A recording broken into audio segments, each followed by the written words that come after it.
Welcome to the Wheelbarrow Profits Podcast, where you get multifamily investing made real. Learn from top players in the real estate investment world as they share their secrets with you and discover proven strategies on apartment investing that actually work. To learn more about Wheelbarrow Profits, visit jakeandgino.com, your one-stop shop for everything multifamily. Now to your hosts, Jake and Gino. Hello, everybody. This is Jake Stenziano, host of the Wheelbarrow Profits Podcast, here with my co-host, the multifamily mentor, the coach, the chef, the father of six, the best-selling author, the G-Daddy, Gino Barbaro. Gino, how's it going? J-Love, I'm doing good. How you doing, bro? Always making it happen, big man. Today's guest is Marguerite Crespillo. Marguerite started out in 1993 and has helped over 3,000 families in her career as a top-producing real estate agent. In addition, she has coached, trained, and mentored hundreds of people. She has also developed a series of training classes that are focused on what's happening right now in the current economy. So without further ado, Marguerite, welcome to the show. Hi. Hey, Marguerite. How you doing? Good.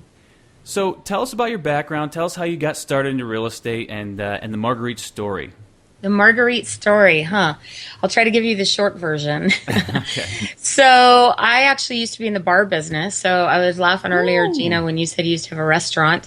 I used to be in the bar business. I was a cocktail waitress for quite a while, and then I started a beverage catering business where we would cater the bars for weddings and parties and things like that. And then we had our little boy, and you know, the bar business is not quite so conducive to raising kids. Yeah.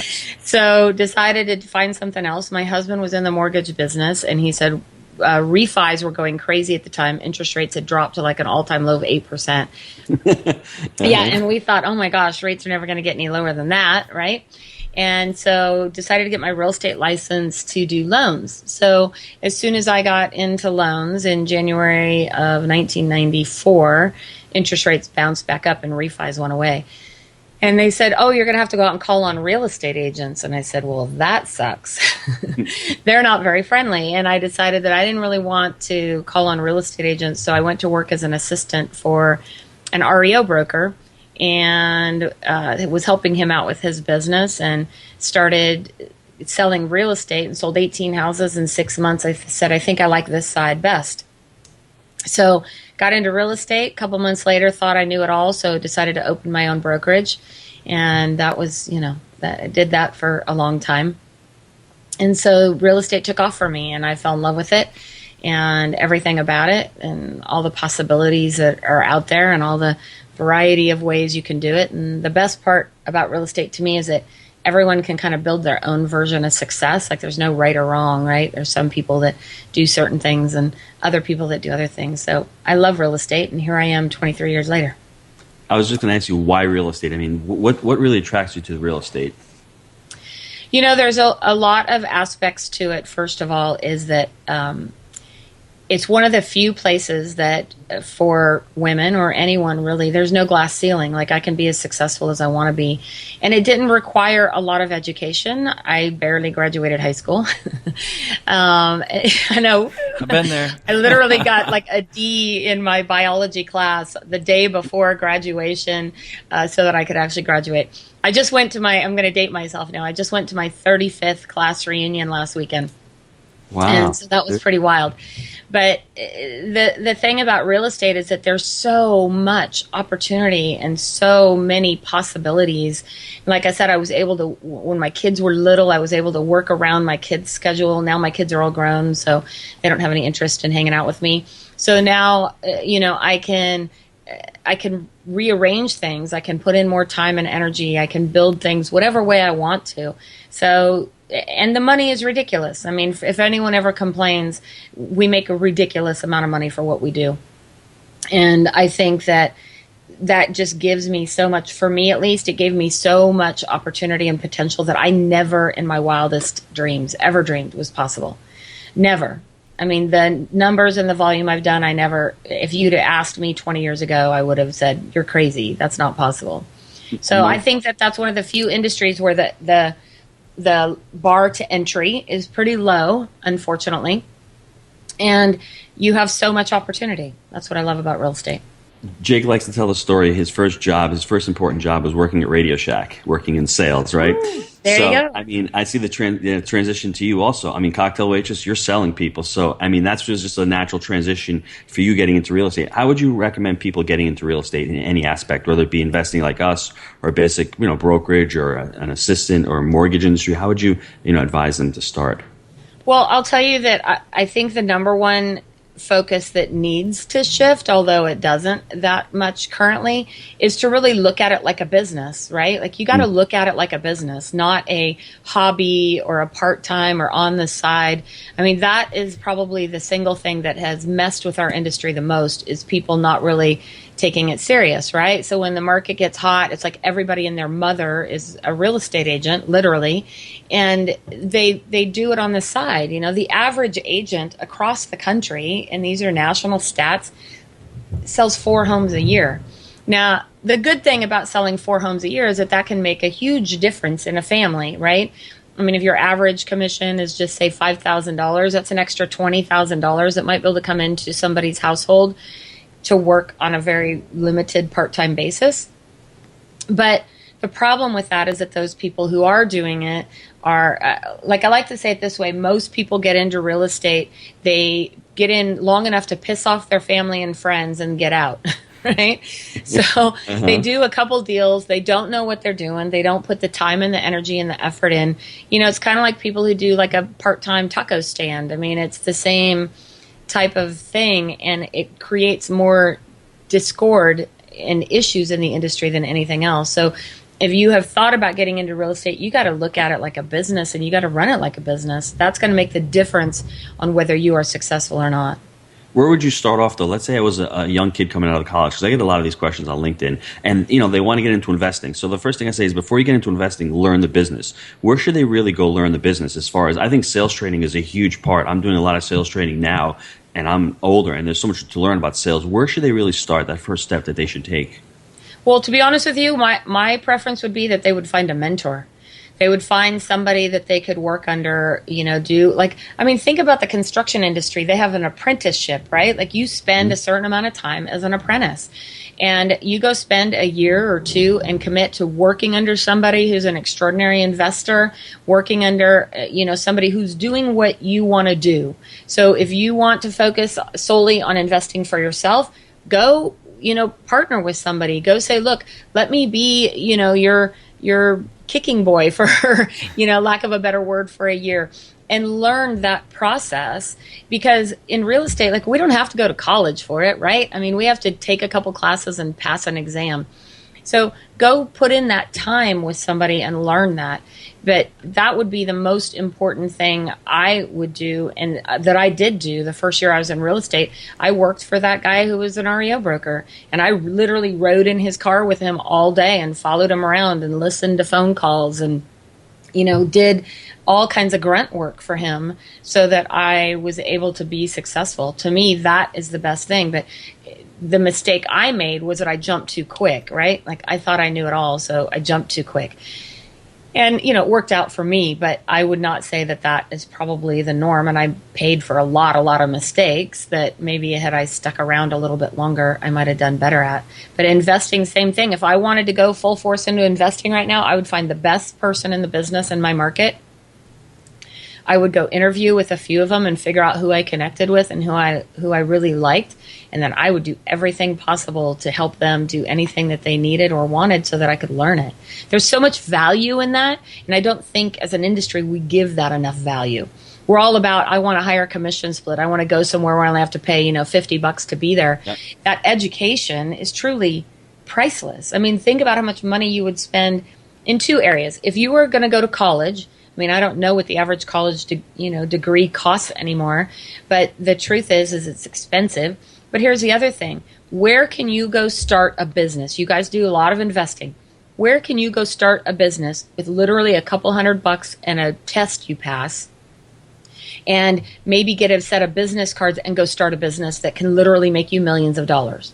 Where can you go do that? You can't buy a franchise that way. You can't expect to go, if you wanted to, for example, start selling widgets in the mall, right? And you had to go get a kiosk. So you'd have to spend a boatload of money to get that kiosk set up. You'd have to buy a ton of inventory. You'd have to really know all of your numbers, and then you could go start a business. Well, in real estate, people do that all day long, and they don't take it serious. Well, don't you think that low barrier of entry is one of the problems because it's so easy to get into that all they really need is, I always say it's not that much skin in the game. You get into this with a couple hours of continuing education and then you're in. And then you don't take it seriously, and that's part of the problem. And that leads me to my next question, with the segue, is the niche. You talk about niche. Why is focusing on your niche, why is that so important in real estate? Well, here's the thing. The reality is we've all seen that ad of that person who, places in the Homes magazine, and they represent move-up buyers, first-time home buyers, investors. They deal with luxury home buyers. They'll help you find a condo. They deal with country property and land, and they can sell you insurance, do your loan, and probably wash your car. Right? They are trying to do everything. And the human mind does not work that way. Like the human mind, when I'm looking for something specific, that's where I want to go, where someone specializes in that. I'll give you 2 examples. I was up in Tahoe over this last weekend for the celebrity golf tournament. And I meet this couple randomly through some friends, and we're sitting there talking. And naturally the conversation goes to, hey, what do you do, for a living? They're in the caulking business. I said, you're in the what? They're like, yeah, I'm like caulking around your bathtub or your toilet. And they're like, well, yes, but on a bigger scale. These guys have a company where all they do is go to commercial buildings or like your apartment buildings, and they literally caulk the buildings. They caulk around windows. They caulk around sidewalks. That's all they do. And this guy literally, when I go out to talk with him a little bit longer, he has like a 40-foot boat sitting out there, on top of Lake Tahoe, owns like a $10 million home on the lake, and he's in the caulking business. And I said, that's crazy. He goes, yeah. He goes, so many people want to try to do everything, but I have focused on this very specific niche, and people need that niche. Another one is we all have barbecues, right? We all got a grill. And my barbecue broke not too long ago. And I'm like, where the heck? Who comes out and fixes barbecues? Like, I have no idea. I didn't know who to call. And literally that day, I'm driving down the freeway, and I see this car with these decals on the back window that says, fixmyq.com. The guy repairs barbecues. Uh-huh. It's like brilliant. And I also remember that guy now. Anytime, he came out and fixed my barbecue. So in real estate, we're trying to do a little bit of everything because we're so afraid we're going to miss out. We're so afraid that if I focus on investors, then if my Aunt Sally wants to buy a luxury home, I'm not going to be able to represent her. Or if somebody comes along and wants to buy a condo, I'm going to miss out on that commission. And the reality is we're missing out on millions of dollars of commissions because we're trying to be a little bit of everything to everybody. Yep. And so when you focus on that niche and really what you do, it doesn't mean I can't go sell Aunt Sally a luxury home. It just means that my primary niche, my primary focus when it comes to marketing, number one, is that that's primarily what I do. I market to that specific niche. And so if you're working with investors, an investor is going to see that ad that had all those millions of things you do, and he's not even going to look at it. He's going to keep flipping the magazine, or he's going to swipe right past it on the internet, or he's not going to call you because he doesn't think you're a specialist. Mm-hmm. He thinks you don't really know what you're doing because you're trying to do all these things. Same thing with doctors, right? Like, do we want, your general doctor doing brain surgery? I don't know. Not me. Yes. I know Jake's chomping at the bit right now because he's thinking mom and pop, right? You're thinking about our niche is mom and pop sellers. Basically, we go into these mom and pops. They're motivated. They're distressed properties. They can be small, 25 units. We've bought them from 25 units all the way up to 280 units. But they all have the same characteristics, and that's what we focus on. We're able to focus on those and really take them down and know the characteristics. And when we go to pitch it to a bank, the bank knows our business plan. And like you said, it lends a lot of credibility to us because they say, oh, these are the mom and poppers. They're not dealing with the REITs. They're not dealing with the A properties. We're not in war zones. We're in B2Cs. We love those properties. We like the owners who just want to get out. And there's so many of them around. And like you said, if we don't focus on that, we're starting to look at other stuff. We'll miss those mom and pops. And it's really weird from our first deal all the way through it. That's been the characteristic. Now, like you say, are we looking at those? Are we attracting that because we're putting it out? Or is it just out there and it just comes? I don't know. But I think it's really powerful. Brokers too. Yeah, so I mean, and so when you think about that, when you talk about the characteristics, one of the things that I teach a lot is to create your avatar, right? Yes. Create that character that, so maybe that character is, Bob and Sally, and they've been, they've had these apartment buildings for 25 years and they're ready to retire, and, they're in their maybe late 50s, and, they got, their kids are grown. Like, who is that person that is your key target person? And all of your marketing needs to surround that type of person, that avatar, because that person's going to connect. They're going to see themselves in your marketing. They're going to go, oh, that's me. And these guys clearly know what they're doing. And you're going to have the answers to all the questions that I have, and I need your help. If I try to see again that same agent who's trying to do everything, or, oh, by the way, your Aunt Tina sold real estate 20 years ago and she can help you with that, and then you see that she's working part-time and she's been in Cabo for the last month, and how's she going to help me? Right? I mean, that's the character that you want to create, and then you develop all of your marketing around that and all of your processes and systems, because that person is going to have very specific wants and needs and desires, right? They're going to have very specific information that they want and that they're looking for from an expert. They want to work with an expert. People all want to work with an expert. They don't want to work with somebody who does it as a hobby and does it part-time on the side. Mm-hmm. What is your niche in real estate? What would you classify it as? So the majority of my business has all come from people that were referred, but mostly it's people that right now are my age. Here's the crack up thing, right? So when I first started in real estate, I had young kids. So guess what? Most of my clients were people that had young kids that were wherever they were at in my life. Right now, I've got grown kids and I live in the country, so my primary niche is country property and estates. I sell a lot of country properties and estates because that's where I live. So I know I'm very familiar with things like wells and septic systems and, horse boundaries and, what kind of code requirements are required to build a granny flat or an extra barn or things like that. I'm very familiar with that. So that seems to be the primary market that I have developed. But it's changed over the years depending on what my needs were. That's cool. I like that. How have you seen real estate change over the last 5 to 10 years? I mean, it seems like you've evolved and you've grown with real estate, but how have you seen the landscape of real estate change? Well, it's been, a crazy ride. I mean, in 2000 up to 2005, we were on this wild, insane ride where properties were literally increasing in value on a daily basis, right? And then around August 2005, I'll never forget, I put a house on the market and 2 weeks later we had no offers on it. And I thought, that's kind of weird. That something's changed. I mean, looking back, right? Clearly the winds had changed, but I didn't know that at the time, right? Like I wasn't a psychic. But I remember thinking, well, that's kind of weird. That house is still on the market. Well, then that house didn't sell and prices were starting to decline. And in around October of that year, I had a friend who worked at Wells Fargo, and he said, hey, we just got asked to find out who the top producers are to get on this REO list. And I'm like, what's that? And ended up getting on, and he kept bugging me to turn in my application. Finally, I said, okay. And the day before Christmas, I'll never forget, December 24th, 2005, I got assigned 5 properties from the bank. And I went, oh, wow, okay. And that was the beginning of the crash, right? And so for the next, really, we only thought it was going to last 3 to 5 years. Everyone thought it would last 3 to 5 years. Well, it ended up lasting almost 7 years. And so that was really far back before '08. Everyone points '08 as the crash, but you're talking 3 years before that. Wow. Okay. Yeah, really for the REO, and keep in mind, usually California is the first one out of the gate, right? So what happens to us then, trickles across the country.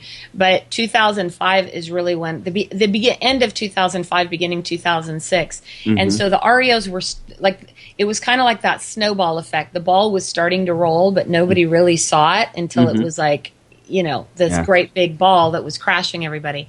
Because I remember, like I said, you learn so much by looking back at history. I remember how many agents kept saying, oh, it's just a temporary speed bump. It's just a little blip. We're going to be fine in the spring. This always happens at Christmas, Yes. And then spring came along. Well, it's not quite what it was. Well, it's, because summer and, it was like all these stories, right? And then 2008, it was insane. But the the bottom of the market, let me put that, was really 2010. And we were swamped. I mean, I literally was managing 200 to 300 properties in the REO world. Wow. But the key in that was that I shifted when things shifted. And I think that's a big mistake that most agents don't do, is they keep thinking, oh, it's just temporary, it's just temporary. And if you pay attention to statistics, I mean, you guys know numbers like nobody else. Numbers don't lie to you, right? Like, it's not personal. They don't lie. You look at the numbers and they tell you where to go and they tell you what to do and they tell you how to do it. And if you watch those numbers and you watch the statistics in your local market, you can see what's happening. And I didn't know that again at the time. This is all experience stuff that I've learned. But then 2010 came along. The market hit the very bottom. We didn't know it was the bottom. But I'll give you an example of my personal house. So we bought our house in 1994 for $260,000. Our house is about 3,200 square feet on 5 acres. It was a bank-owned home, right? Mm-hmm. In the top of the market, 2005, our house appraised for $1.4 million. Get out. Yeah, I wish 2020 hindsight I would have, right? But we didn't know that. So it hit $1.4 million in 2005. In 2010, my neighbors bought their house, which was technically the bottom of the market, for $360,000, which was similar to ours. Now the values have come back up to where my house, I could probably sell it for $800,000 or $900,000 or so. But that's exactly kind of what happened in our market. And so 2010 came along, the bottom of the market happened. Prices have slowly started to climb. But right now where we are is, again, our prices are almost where they were in 2005, which means the problem with that is your first-time home buyers can no longer afford to buy.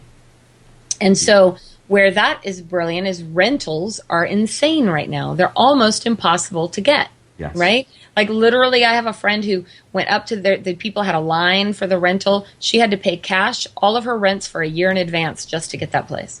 Wow. But there's a lot of building going on right now, so hang on, because there's a lot of building for rentals right now. That's the thing. So we'll see where it goes.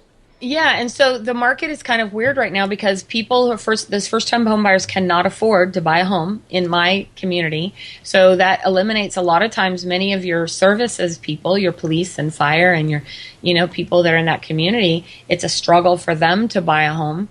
So it's hard to say what exactly is going to happen. I know that in the last 60 days in our market, things have slowed down, and you can tell. Here's how I can tell. So we have our MLS marketing meetings where our agents go to pitch their listings, right? And when the market's super hot and there's no inventory, you go and either there's nobody there pitching a listing because our property's already sold, or you might see 2 or 3. A couple weeks ago, I went to the marketing meetings just to kind of get a gauge of what's going on. There were 23 homes on the market. 23 on tour. That's extraordinary amount. Like, that's a huge amount for what normally is only a couple. So inventory has started to rise. Average days on the market have started to increase. You're starting to see those price reductions a little bit. I don't know. Are you selling? I want to know, for your house, are you selling right now? Well, I've done the horrible thing in that I'm completely emotionally attached to my house. Gino's number one rule, don't fall in love with the property. Yeah. I know. Well, it's my home, right? It's right. It's where I've raised all my kids, I know. And we have a fabulous place where we live. I couldn't replace what I have. So I could take that a step further, what you're talking about. What's going on now, it's happening in New York, and your progression of your house is what happened to my house. Same exact thing. I built it back in 2004, so it cost a little bit more, but at the peak it was probably $1.4 million, and it's come back down to like maybe $900,000. That's where I'm probably going to end up selling it. But it's really weird how you mirror that. And what happens is markets like yours and mine, people can't afford. So what they're doing in California, they're leaving California and going to Texas like Toyota because the employees cannot afford to buy a home. So This is where Jake and I come in, and I try to study markets and see where the migration of jobs and population and households comes into play. And California is unique because it's just an amazing place to live, like you talked about, and it's got so many benefits to it. If it was Oklahoma, there would be nobody living in California right now. But the problem is California is a little unique in that aspect. But you see what's happening in New York and these other northern, northeast places where they are, Maryland, Virginia. They're just getting to be too expensive, and you see the migration going down. So I think it's just weirdly weird how your market, it's sort of similar to mine. It's really how it mirrors. It's pretty cool, actually. And it's all out there. They're all numbers. So these are all numbers that I think you have to look at and people have to look at to you actually assess the market, Well, so the best lesson that I learned during the REO crisis is we had to do BPOs, right? So for those who don't know what that is, it's a broker price opinion. Yes. And we got paid literally $50, you know, For to each do one, right? to do. What'd you say? To do each one, to do. Oh yeah, we got paid like $50. And I remember agents saying, "Oh my gosh, I would never do that for $50." I'm like, "Girl, that's milk money for a week for my kids." You know? And then so I looked at it like a business. I said, "Okay, how can I make this make sense?" And we got up to where we were doing 400 BPOs a month. I got virtual assistant. I had a runner taking pictures. Like I figured out, how can I do this? We're doing 400 BPOs a month. But my point in telling you that was that we used to have to run statistics on every BPO. So we had to look at that area and say, okay, what was going on a year ago and what's going on now? Has the market dropped? Has the market increased? Like what's the REO percentage to traditional sale? What's the short sale percentage to traditional sale? And we had to run all those stats. And I had never ran those stats before the REO crisis. And now I can't imagine working without them. Like you got to know. And so now I look at those every couple of weeks. What's going on? We have trends reports now that we didn't have back then. We used to have to do it all manually. But looking at those stats gives you, it's almost like seeing into the future, don't you think? Yep. Like it feels like you're kind of looking at this glass ball. You're like, you know, and once you start to study those numbers and you see them, it gives you a pretty clear indication of what's going on. That's really cool. That's awesome. I've got one more question, Jake, before the short answer. I just want to ask Marguerite, how do you end up building your teams? Like, I love the fact that you had a virtual assistant and you're doing 400 a month. That is awesome. That's like 20 grand. That's awesome. How do you build your teams? So the first thing that I look at is I teach this class called How to Delegate What You Hate because I there's a lot of stuff I don't like to do, right? And so I basically sit down and I take, okay, what things are on my plate that I don't want to do anymore, that I don't like to do? And then that is my job description. So, for example, during that time, I was trying to figure out how could I get somebody to help me with the data input because it was so overwhelming. I mean, literally, like I said, we're doing, 10 to 15 BPOs a day, almost, sometimes more. And the data input was really time consuming. And so I posted an ad. I needed somebody to do data input that, understood. And I get this little gal who says, for $4 an hour, she'll do, data input. She can run information, reports, all this stuff. Like, really? How does that work? And so messaged her and ended up hiring her. She was in the Philippines. And the best thing about her was I ended up helping her build a virtual assistant company in the Philippines. And she now has 25 employees and has this whole virtual company that she built because originally it was just her and she had young kids. And I'm like, you can't do this by yourself. And so I worked with her to help her build a company. So there's always people out there who will do work for you at any price in any conditions within, reason, obviously not taking advantage of people. But to her, that money was a huge amount of money. Mm-hmm. And she was more than happy to do the work. And then I helped her create a lifestyle for herself.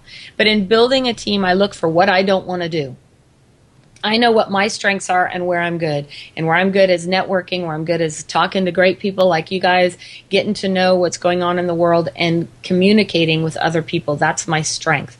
And I'm a good negotiator, so I know how to structure things and put stuff together. I'm good at that. But what I'm not good at is I'm not good at data input. I mean, I can do it if I want to, but I'm not the contractor who's going to go out and repair stuff, right? I'm going to hire great people around me to help me build a business that makes sense for me, that works for me. So I just figure out what I don't like to do. That's a perfect job description for somebody else who can do that work. That's great. I love that. Man, I could go down that path, but we're gonna punt on that for now. What is your best habit for success? So I would say that my best habit for success is my daily ritual. I do things consistently. I only do a few things, but I do them all the time. In my personal production business, my personal team, I have mailed a letter to my database, good old-fashioned snail mail. I have mailed that letter every month for 20 years. I've done the same thing. So I keep things very simple. I do the same thing over and over again. I sit down, I look at my numbers, I see where I want to go, what I want to do, and then I do the work. I think that so many people aren't willing to put in the work, right? They want the results. Like my brother says it best, everyone wants to go to heaven, but no one wants to die. So what is the daily work? I get up every morning, I get dressed, I come into work, and I sit down and plan my day and get my work done. But most people say, oh, well, I'm going to work from home today. And you know that that's not going to go well. So they're going to stay in their pajamas and you're going to get distracted. You're going to be cleaning out a closet or cooking your lunch or, next thing you know, you're reading a book and you're not getting anything done. So setting business hours and really running my business like a business, I would say to me has been the key to my success is that consistency, doing the same thing, the boring stuff over and over and over and over again.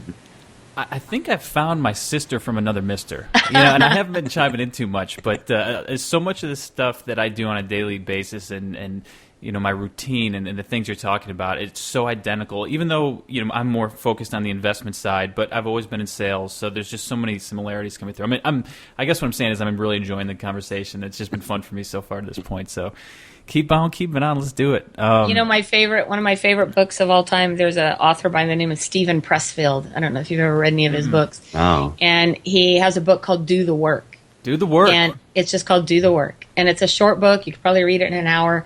And pretty much throughout the whole book, he says, do the work.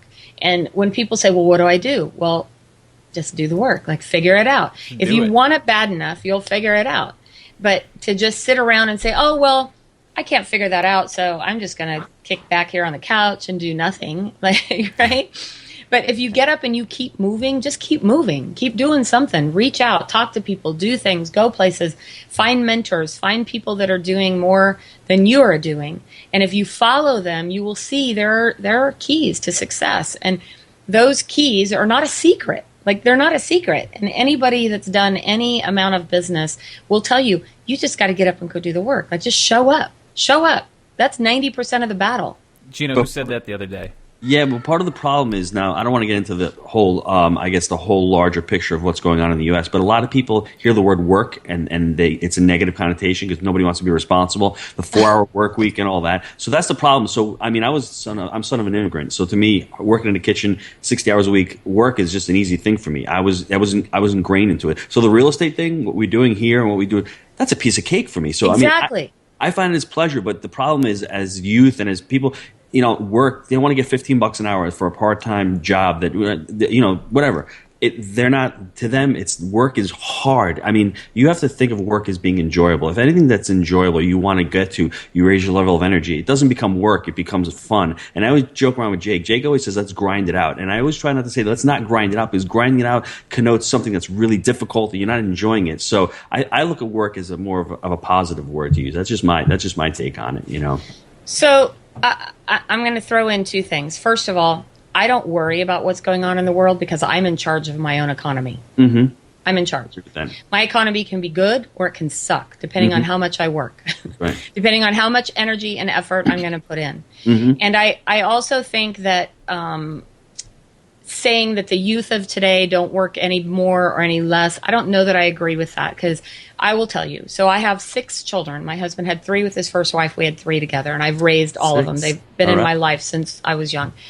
And my husband, by the way, his parents were born in Spain, so he's also the son of immigrants.